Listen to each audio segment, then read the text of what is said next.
फिर कलम होने से पहले ये आखिरी मौका है। दुनिया के सबसे ताकतवर इंसान डोनाल्ड ट्रंप के ये शब्द किसी बड़े तूफान की आहट दे रहे हैं। वॉशिंगटन से लेकर तेहरान तक इस समय हड़कंप मचा हुआ है। सवाल ये है कि क्या मिडिल ईस्ट में महाविनाश का अगला चैप्टर शुरू होने वाला है। व्हाइट हाउस में पत्रकारों से बात करते हुए राष्ट्रपति ट्रंप ने जो कहा है उसने पूरी दुनिया की सांसें रोक दी हैं।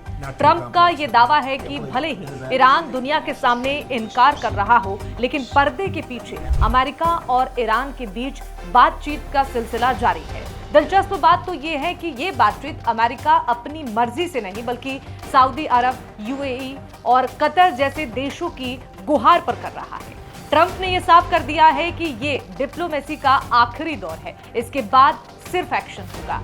ट्रंप का अंदाज हमेशा की तरह बेबाक और आक्रामक है। उन्होंने सोशल मीडिया पर ईरान के सामने सिर्फ दो ही विकल्प रखे हैं, या तो अमेरिका के साथ डील कर लो या फिर पूरी तरह से सरेंडर कर दो, यानी बीच का कोई रास्ता अब बचा नहीं है। और इसी पूरी कहानी को समझने के लिए हमें थोड़ा पीछे जाना होगा। 28 फरवरी 2026 यही वो तारीख थी जब अमेरिका और इजरायल ने ईरान पर अचानक हमले करके युद्ध का बिगुल फूंका था। पिछले 5 महीनों से ये जंग रुक रुक कर चल रही है।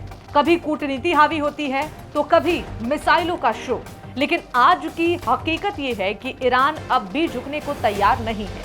ट्रंप का ये कहना है कि ईरान डबल गेम खेल रहा है। एक तरफ वो बातचीत की भीख मांगता है और दूसरी तरफ सार्वजनिक रूप से इससे मुकर जाता है। सबसे बड़ा मुद्दा है स्ट्रेट ऑफ हॉर्मुज। ये वो समुद्री रास्ता है जहां से दुनिया का बड़ा तेल व्यापार गुजरता है। ट्रंप का दावा ये है कि रास्ता शायद कल ही खुल जाए, लेकिन ईरान के परमाणु कार्यक्रम को खत्म करना उनकी पहली प्राथमिकता है। ट्रंप ने ईरान के उस दावे को भी हवा में उड़ा दिया जिसमें तेहरान ये कहता है कि हॉर्मुज पर उसका कंट्रोल है।